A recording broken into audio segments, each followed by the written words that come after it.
हमने पिछले क्लास में एडेमा के बारे में बताया था और एडेमा के बारे में ये बताया था कि ये स्वेलिंग है और एक्स्ट्रा सेल्यूलर स्पेस में, है ना, या accumulation of fluid in the interstitial space of the cell.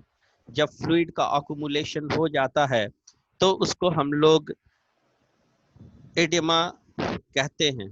Oedema का कॉज जब मैं बता रहा था तो एडेमा का जो सबसे बड़ा कॉज हो सकता है वो रीनल फेल्योर हो सकता है। रीनल फेल्योर होगा, ऑब्वियसली फ्लूइड का अक्यूमुलेशन ज्यादा होगा और एडेमा होने का खतरा बढ़ जाता है। ऐसे एडेमा होने के बहुत सारे कॉजेज हैं। There are several factors which are responsible for causing edema, जिसमें से अगर हम लोग देखें तो वो डिसबैलेंस होने की वजह से भी हो सकता है। सोडियम पोटाशियम वगैरह डिसबैलेंस होने के कारण भी हो सकता है। कई तरह की ऐसी एनोमली होती है या ऑब्स्ट्रक्शन होता है, ब्लॉकेज होता है, जिसकी वजह से एडेमा होता है। अगर कार्डियक डिजीज से होता है, अगर मान लीजिए किसी को हार्ट डिजीज है ना, और कार्डियक डिजीज के कारण अगर एडेमा होता है तो उसमें मैंने ये बताया था कि उसमें दोनों पैर, लोअर लिम्स में आप स्वेलिंग को ऑब्जर्व कर सकते हैं। और किसी के अगर फेशियल एडेमा देख रहे हैं तो समझ लीजिए कि उसका किडनी से स्टार्ट हुआ है, रीनल फेलियोर हुआ है। ऐसे भी हम लोग को पता है एडेमा एक क्लिनिकली हम उसको चेक करते हैं, लेकिन अगर किसी का रीनल किडनी फेलियोर का प्रॉब्लम होता है तो उसको दो तरीके से जानना जा सकता है। सबसे पहला ये हो सकता है कि हम लोग क्रिएटिनिन का टेस्ट कराएं, है ना, और उस टेस्ट के माध्यम से ये पता चलेगा कि क्रिएटिनिन का लेवल चूंकि हाई है ब्लड में, इट मीन्स कि किडनी जो है नॉन फंक्शनिंग है। और मैं एक चीज और बता देता हूँ कि किडनी अगर फंक्शन नहीं कर रही है तो एडेमा कॉज हो सकता है। ठीक है, चलिए, इसमें बहुत सारी चीज है लेकिन उसको अब स्टॉप करते हुए हम लोग आगे बढ़ते हैं। नेक्स्ट जो चीज है, नेक्स्ट जो टर्मिनोलॉजी है जो क्लिनिकल एनाटॉमी में इस टर्मिनोलॉजी का इस्तेमाल किया जाता है, ये थ्रोम्बोसिस है। आप जानिए कि ब्लड वेसल्स की बहुत सारी बीमारियां होती हैं, है ना। There are several anomaly related to blood vessels, और वो ब्लड वेसल्स की जो एनोमली होती है उसमें कई तरह की चीज होती है। इसमें कुछ चीजों को शामिल किया गया है, बहुत सारी चीज नहीं है, लेकिन मैं थोड़ा थोड़ा सबके बारे में बताता हूँ। सबसे पहला देखिए कि अगर कोई ब्लड वेसल्स ज्यादा चौड़ा हो जाता है तो उस कंडीशन को हम लोग पेटेंसी कहते हैं। और अगर ब्लड वेसल्स थोड़ा सिकुड़ जाए तो उसको हम लोग स्ट्रिक्चर कहते हैं। ठीक है, और ब्लड वेसल में, ठीक है, अगर किसी बलूनिंग टाइप का हो जाए, ठीक है, ऐसा भी हो जाता है कि वो बलून की तरह फूल जाता है। सॉरी,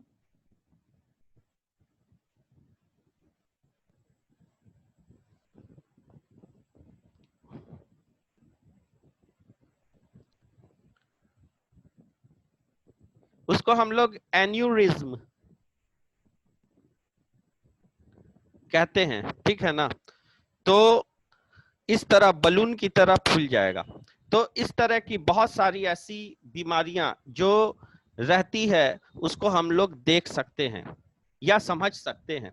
यहाँ पर जो एनोमली की बात हो रही है ये थ्रोम्बोसिस है, और थ्रोम्बोसिस में क्या लिखता है कि सॉलिडिफिकेशन ऑफ ब्लड, ब्लड का कोगुलेशन होना। ब्लड में यहाँ पे जो थ्रोम्बो वर्ड है ये थ्रोम्बोसाइट से आया, और थ्रोम्बोसाइट्स यानी कि प्लेटलेट्स। तो जो लोग, ये थ्रोम्बोसिस होने का खतरा किनके साथ होता है? जिनको ब्लड प्रेशर हाई है, जो लोग स्मोकिंग ज्यादा करते हैं, सिगरेट स्मोकिंग ज्यादा करते हैं, तो उनको थ्रोम्बोसिस होने का खतरा है। इसलिए कि ट्यूनिका इंटीमा अगर डैमेज होता है तो वहां पर जो थ्रोम्बोसाइट्स है वो आकर के डिपॉजिट करते जाते हैं और उसके ऊपर ऊपर जमते जाएंगे, प्लग बढ़ता जाएगा और वहां पर एक ब्लॉकेज होगा और उस ब्लॉकेज को हम लोग थ्रोम्बोसिस के नाम से जानते हैं। लेकिन ब्लड का जब एक तो कोगुलेशन हुआ और एक होता है कि ब्लड हेमरेज कर गया, ब्लड वेसल हेमरेज हुआ, यानी कि उससे लीकेज हुआ, ब्लड जो है अंदर आके अकुमुलेट कर गया, चाहे पेरिटोनियल कैविटी में आकर के ब्लड जमा हुआ या मॉरिसन पॉच के पास जमा हुआ, जो किडनी और लीवर के बीच का स्पेस होता है, ब्लड वहां पर आकर के जम गया, या कहीं पर भी ब्लड जम जाता है किसी तरह के ट्रॉमा से या एक्सीडेंट से, तो वहां पर भी कोगुलेशन होता है इंटरनल, लेकिन उसको हम लोग थ्रोम्बोसिस नहीं कहेंगे, उसको हम लोग क्या कहेंगे, हेमेटोमा, हेमेटोमा कहेंगे। ठीक है, अब इसको आप ट्यूमर ना समझे, ये ब्लड जब 48 आवर्स के अंदर भीतर वो कहीं पर आकर के कोगुलेट कर जाता है, जब इंट्राक्रैनियल हैमरेज हो गया, क्रैनियम के अंदर अगर हैमरेज हो गया, कोई आदमी को ब्लड प्रेशर बहुत ज्यादा शूट कर गया और शूट होने के कारण वहां के जो वेसल्स हैं वो रप्चर कर जाते हैं, तो ब्लड तो अंदर में आकर के जमा होगा, और जमा होगा तो शुरू में तो वो लिक्विड फॉर्म में ही होगा, लेकिन आफ्टर 48 आवर्स वो जो है कन्वर्ट इनटू हेमेटोमा, वहां पर वो हेमेटोमा कहलाएगा और वो सॉलिडिफाई हो जाएगा। ठीक है, एग्जैक्टली एक ट्यूमर की तरह। और वहां पर के जो नेबरिंग एरिया के जो नेबरिंग एरिया के, अगर मान लीजिए कोई ऑर्गेनल है या ब्रेन के टिश्यू हैं, अगर स्कल में होता है तो वहां पर क्या करेगा कि वो दबाव भी देगा। ठीक है, तो ये चीज हो गया। अब आते हैं हम लोग इम्बोलिज्म। इम्बोलिज्म के बारे में मैं बताता हूं। इम्बोलिज्म के बारे में मैं कल बता रहा था, लेकिन थोड़ा फास्ट बता रहा था सारी चीज।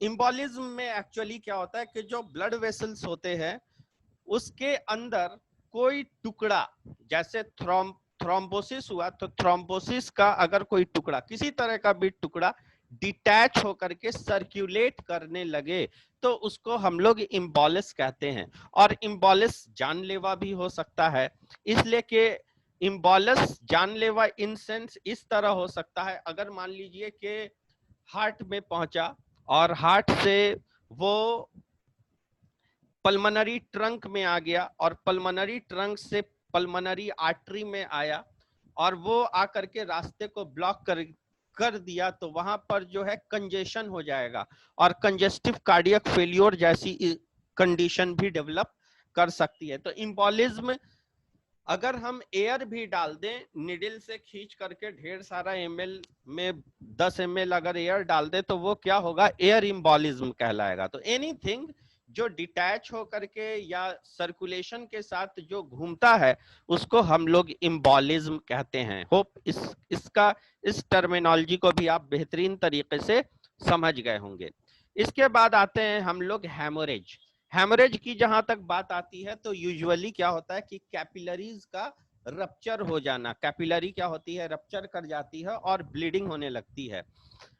और वो जो ब्लीडिंग हो सकती है वो इंटरनल भी हो सकती है और एक्सटर्नल भी हो सकती है, वो डिपेंड करता है कि हेमोरेज कहां पर हुआ है। ठीक है, तो ये डिपेंड करता है। और हेमरेज का जो सबसे बड़ा कॉज है वो दो चीज हो सकता है, एक तो इंजुरी, एक तो इंजुरी की वजह से हेमरेज होता है, जो कि वेरी सेल्डम, कभी बहुत रेयर है, लेकिन सबसे ज्यादा जो हेमरेज का केसेस होता है वो उन लोगों में होता है जो लोग गिरते हैं। ठीक है, जिनको चोट लगती है ना। हेमरेज की बात आती है तो जहन में एक ही बात आता है, हेमरेज तो कहीं पर भी हो सकता है, यहाँ भी हो सकता है, यहाँ भी हो सकता है, लेकिन जो सबसे खतरनाक हेमरेज हम लोग मान करके चलते हैं वो क्रैनियल हेमरेज होता है। चाहे वो इंट्राक्रैनियल हेमरेज जो है वो ज्यादा खतरनाक हो जाता है, इंसान को बचाना भी मुश्किल हो जा सकता है। हेमरेज तब और ज्यादा खतरनाक हो जाता है जब इंसान एस्प्रिन जैसे टैबलेट का सेवन कर रहा है। एस्प्रिन क्या होता है कि ब्लड थिनर है और उस कंडीशन में अगर मान लीजिए कि ब्लीडिंग हुई तो वो चूंकि खून पतला है तो और ज्यादा मात्रा में अंदर में निकलना स्टार्ट करेगा। इवन कॉन्ट्राइंडिकेटेड होता है in case if a patient, अगर किसी पेशेंट में ये फाइंडिंग आ जाती है कि उसको हेमरेज हो चुका है, तो वो अगर एस्प्रिन जैसी ड्रग का सेवन कर रहे थे तो उसको इमीडिएटली रोका दिया जाता है, नहीं तो वो उनके लिए खतरनाक साबित होगा। बात समझ में आ गई? अच्छा, अब आते हैं कि ये जो हमारा जो वेसल्स होता है वो रप्चर कर रहा है, उसका हैमरेज हो रहा है। तो हमें ये बात पता है कि ये जो वेसल्स होता है, ये एक होता है आर्टरी और दूसरा होता है वेन। ठीक है, एक होता है आर्टरी, दूसरा होता है वेन। आर्टरी जो बारीक होता है तो उसको हम लोग आर्ट्रियोल कहते हैं, और वेन जब पतला होता है तो उसको हम लोग वेनियोल कहते हैं। ठीक है, हम यहाँ पर ये बताना चाह रहे हैं कि कैपिलरी एक्चुअली में क्या होता है। कैपिलरी जो है कनेक्टिंग लिंक होता है बिटवीन आर्ट्रियोल और वेनियोल। ठीक है ना। और अगर ये रप्चर कर जाता है कहीं पर से, अगर कैपिलरी का रप्चर हुआ या कोई आर्ट्रियोल का रप्चर हो जाता है, तो वहां से जाहिर है फ्लूइड जो है निकलना स्टार्ट करेगी, और कुछ जो है हमारे वाइटल ऑर्गन के लिए नुकसान भी कर सकता है, और इंसान की कहीं कहीं पर मौत भी हो जाती है। ये डिपेंड करता है कि वो हैमरेज किस तरह का है और कहां पर हुआ है। हैमरेज की फाइंडिंग करने के लिए बहुत सारी चीजें हैं, जैसे कि सीटी स्कैन से भी पता चल जाता है, ठीक है ना, या एमआरआई के माध्यम से भी पता चल जाता है, और अल्ट्रासोनोग्राफी के माध्यम से के जरिए से भी पता चल जाता है। लेकिन हम लोग ऊपर से नहीं बता सकते हैं कि उसको हैमरेज हुआ है कि नहीं। हम लोग सिर्फ सस्पेक्ट कर सकते हैं। सस्पेक्ट इसलिए कर सकते हैं कि हमें ये पता चल जाए कि वो बंदे को पहले से हाई बीपी थी, उसको बीपी थी, वो दवा खाना भूल गया, ठीक है, उसका बीपी शूट किया होगा, उसको हैमरेज हो गया, ठीक है, या किसी तरह का ट्रॉमेटिक इंजरी हुआ, हो सकता है कि वो बाथरूम में स्लिप होकर के गिर गया, तब हम सस्पेक्ट कर सकते हैं कि हैमरेज हो सकता है। इसलिए उस कंडीशन में सीटी स्कैन को यूजुअली भेजा जाता है और उसमें ये फाइंडिंग हो जाती है। अब आते हैं अल्सरेशन।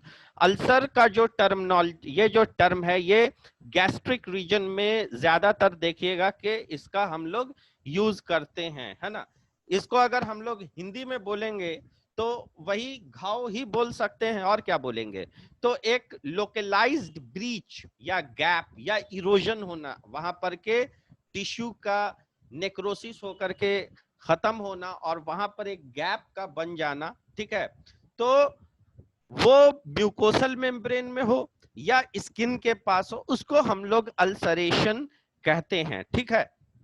अब आते हैं साइनस। साइनस का मतलब क्या होता है? एक स्पेस, खाली स्थान, साइनस, ठीक है।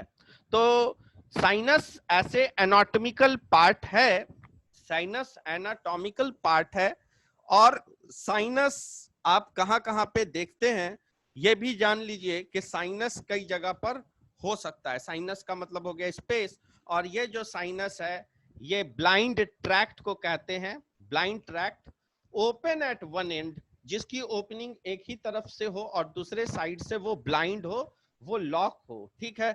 और उसकी लाइनिंग जो है इपिथेलियल टिश्यू से होनी चाहिए, उसको हम लोग साइनसेस कहते हैं।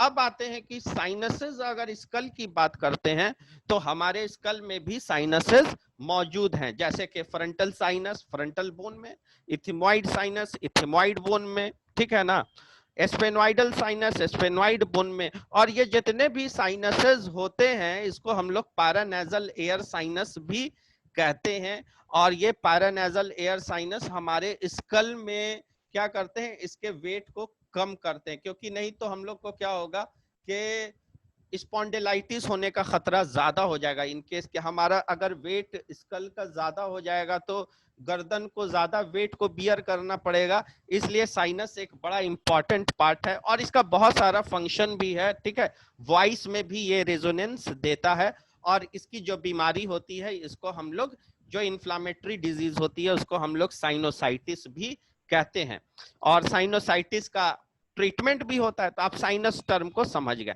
अब नेक्स्ट जो टर्म है उसको हम लोग कहते हैं फिस्ट्यूला। फिस्ट्यूला क्या है कि एक track open at both and, दो एंड में एक ट्रैक खुले और उसकी लाइनिंग जो है इपिथीलियम से हो, इपिथीलियम से उसकी लाइनिंग होनी चाहिए, उसको हम लोग फिस्ट्यूला कहते हैं। कुछ फिस्ट्यूला जो है पैथोलॉजिकल होता है, यानी कि कॉन्जेनाइटल होता है, ठीक है। और कुछ फिस्ट्यूला ऐसा होता है जिसको तैयार भी किया जाता है, जिसको बनाया जाता है, सर्जिकली उसको रेडी किया जाता है, ठीक है। तो उसको हम लोग फिस्ट्यूला कहते हैं। जैसे कि मैं एक एग्जांपल देता हूं फिस्ट्यूला का, कि आपको यहाँ पे जो नली है जिसको हम लोग ट्रैकिया कहते हैं, और ट्रैकिया और ओसोफेगस के बीच में एक ओपनिंग हो जाए तो क्या होगा कि एक फिस्ट्यूला का फॉर्मेशन हो गया, एक पैसेज बन गया, जो कि रॉन्ग है, जो कि होना नहीं चाहिए। या यूटेरस और यूरिनरी ब्लैडर, ठीक है ना। तो यूटेरस और यूरिनरी ब्लैडर जो के आमने सामने होते हैं। पहले तो यूरिनरी ब्लैडर होता है, और यूरिनरी ब्लैडर के जस्ट बैक साइड में, है ना, उसके उसके पीछे, है ना, उसके रेट्रो, उसके अगर हम लोग जाते हैं तो देखते हैं कि यूरिनरी ब्लैडर के पीछे यूटरस होता है, और ये दोनों के बीच में भी कभी कभी फिस्ट्यूला का फॉर्मेशन हो जाता है। तो एक हो गया सर्जिकली बनाया जाने वाला फिस्ट्यूला, जैसे कि एक ट्रीटमेंट होती है जिसको हम लोग डायलिसिस थेरेपी कहते हैं, और डायलिसिस थेरेपी में भी फिस्ट्यूला को बनाया जाता है। तो कुछ जगह पे फिस्ट्यूला सर्जिकली प्रिपेयर किया जाता है, और कुछ जो है वो पैथोलॉजिकल होता है। हो सकता है वो कॉन्जेनाइटल हो, या हो सकता है वो इरोसिव चेंज से दुनिया में आने के बाद बना हो, ठीक है। इसके बाद जो टर्मिनोलॉजी है ये आप लोग जान रहे होंगे इसको, नेक्रोसिस। नेक्रोसिस का मतलब होता है डेथ ऑफ सेल्स भी कह सकते हैं, या लोकल डेथ ऑफ टिश्यू और organ due to irreversible damage to the nucleus. उसके न्यूक्लियस में डैमेज होने के कारण, है ना, जो कि फिर अपने पुराने फॉर्म में नहीं आने वाला है, उस कंडीशन में जो उसका डेथ होता है, लोकल डेथ होता है वहां पर के सेल का और टिश्यू का, तो उसको हम लोग नेक्रोसिस कहते हैं। चाहे वो नेक्रोसिस ड्रग की वजह से हो, किसी केमिकल की वजह से हो, किसी तरह के ट्रॉमा के वजह से हो, या रेडिएशन की वजह से हो। रेडिएशन की वजह से भी नेक्रोसिस हो सकता है, और कभी कभी ऑक्सीजन की प्रॉपर सप्लाई ना होने के वजह से, जैसे कि कहीं पर ब्लॉकेज हो गया, तो ब्लॉकेज होने के वजह से ऑक्सीजन और न्यूट्रिशन जो है वहां तक नहीं मिल पा रहा है उस पार्टिकुलर ऑर्गन को, तो वहां के जो टिश्यू है वो मरने लगेंगे, वो नेक्रोसिस कहलाएगा। लेकिन एक होता है नेक्रोसिस, अगर आप समझ रहे हैं नेक्रोसिस का मतलब, कौन बताएगा नेक्रोसिस का मतलब? रुक जाइए, doctor Satyam Saurabh. Doctor Satyam Saurabh, what is necrosis? Microphone on कीजिए। हाँ नेक्रोसिस डेथ जाता है सेल का। ठीक है। हाँ तो अब और मेरा ये हाँ, रिवर्सिबल मोस्टली होता क्या होता है? हाँ हाँ बोलिए बोलिए। है। हाँ आपने बिल्कुल सही बोला, कि आपने बताया कि सेल का जो डेथ होता है उसको हम लोग नेक्रोसिस कहते हैं, ठीक है ना। हेलो, तो हाँ सर। हाँ ठीक है। अब मेरा सवाल जो मेन है ये, कि हेलो। अगर सेल जो है, सेल की जो मौत होती है एक हेलो। प्रोग्राम्ड सेल डेथ होता है, नेचुरल डेथ होता है, कि इसका अब हेलो। समय। हाँ हेलो, आवाज नहीं मिल रही है क्या? आवाज नहीं मिल रही है? मैं दूसरे से पूछता हूँ। अच्छा छोड़िए, मैं एक सवाल कर देता हूँ, जो समझेंगे वो जवाब देंगे। मेरा सवाल ये है कि अगर किसी का सेल नेचुरल तरीके से मर जाए, यानी कि प्रोग्राम्ड सेल डेथ, यानी कि सेल का अब टाइम आ गया है, अब उसको मर जाना चाहिए, तो उस कंडीशन को नेक्रोसिस नहीं कहेंगे, उसको क्या कहेंगे बताइए जल्दी से। अपोप्टोसिस। वेरी गुड, बहुत अच्छा। क्या नाम है आपका? आरती। आरती, वेरी गुड। उसको हम लोग हाँ एपोप्टोसिस कहेंगे, वेरी गुड। अब आते हैं नेक्स्ट जो टर्म है, ये आता है डीजेनरेशन। डीजेनरेशन का मतलब होता है डीजेनरेटिव चेंज, यानी कि retrogressive change causing deterioration in the structural and functional quality. It is reversible process but it may end in necrosis. अगर किसी तरह का डीजेनरेटिव चेंज होता है तो ये हो सकता है कि अपने पुराने पोजीशन में आ जाए अगर उसको ट्रीटमेंट मिलती है तो, लेकिन फाइनली उसकी वजह से क्या होता है, डीजेनरेशन में क्या होता है कि उसका रिजल्ट होगा कि वो नेक्रोसिस तक पहुंच जाएगा। और डीजेनरेशन होने का जो कॉज है, न्यूट्रिएंट की कमी होने की वजह से, ठीक है ना, न्यूट्रिएंट के अलावा ऑक्सीजन की कमी होने की वजह से, चाहे वो बोन का डीजेनरेशन हो, चाहे वो किसी ऑर्गन के पास हो, तो हम लोग इस टर्म का इस्तेमाल करते हैं डीजेनरेशन। इसके बाद आते हैं गैंग्रीन।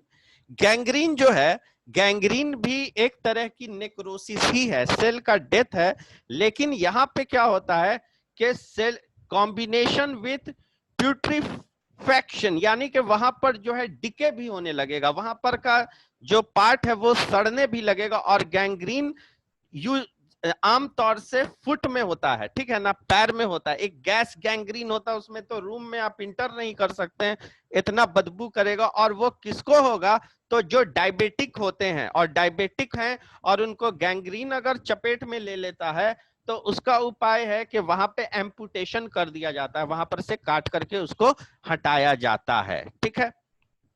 इन्फाक्शन, इन्फाक्शन में भी डेथ या नेक्रोसिस है किसी टिश्यू का, जब सडन ऑब्स्ट्रक्शन हो जाता है किसी आर्टरी की, जैसे कि हमारे जो ब्रेन में ब्लड की सप्लाई करती है उसकी जो आर्टरी होती है वो कहलाती है कैरोटिड आर्टरी, ठीक है।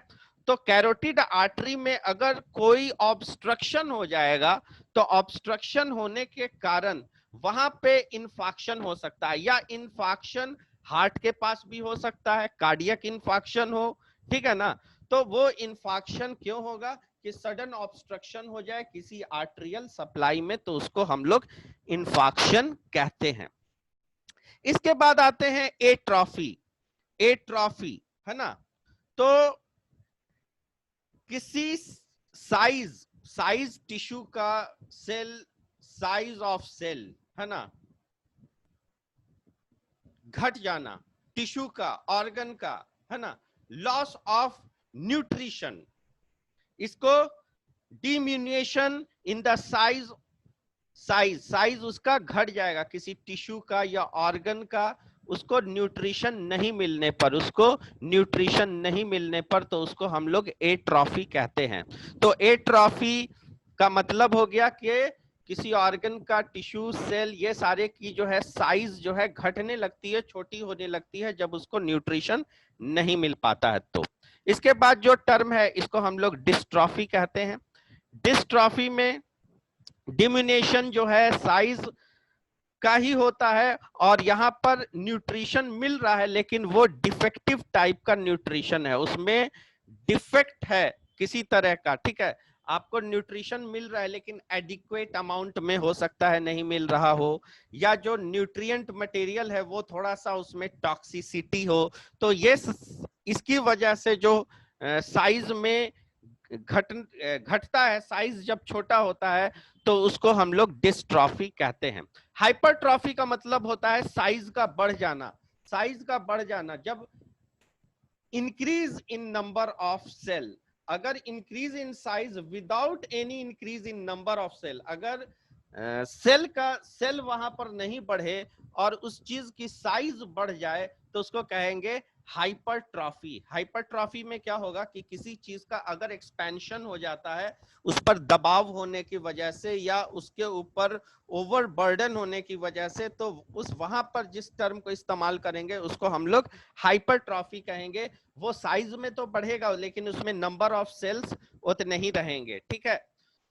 उसके बाद आता है हाइपरप्लेसिया। हाइपरप्लेसिया में भी साइज बढ़ेगा लेकिन उसके नंबर ऑफ सेल्स भी बढ़ना स्टार्ट कर जाते हैं, उसके नंबर ऑफ सेल्स भी साथ में बढ़ेंगे। अगर नंबर ऑफ सेल नहीं बढ़ेंगे, मान लीजिए कि कार्डियोमेगाली हुआ, हार्ट का साइज अगर बढ़ने लगा और लेफ्ट वेंट्रिकल अगर साइज में बढ़ता चला गया, बढ़ते बढ़ते बढ़ते बढ़ते एक ऐसा टाइम होगा कि वो फट जाएगा, ठीक है ना, जो एक्चुअली एन्यूरिज्म के केस में होता है। एन्यूरिज्म के केस में क्या होता है कि जो आयोटा, चाहे एब्डोमिनल आयोटा के पास हो या कहीं पर भी अगर एन्यूरिज्म डेवलप करता है तो वहां पर किस तरह का डेवलप करता है, आप देखिएगा कि इस तरह की बलूनिंग हो जाती है और ये ईयरली थोड़ा थोड़ा बढ़ता जाता है और उसके बाद ये क्या करता है, फट जाता है। फटता है तो इंसान की मौत हो जाएगी, ठीक है।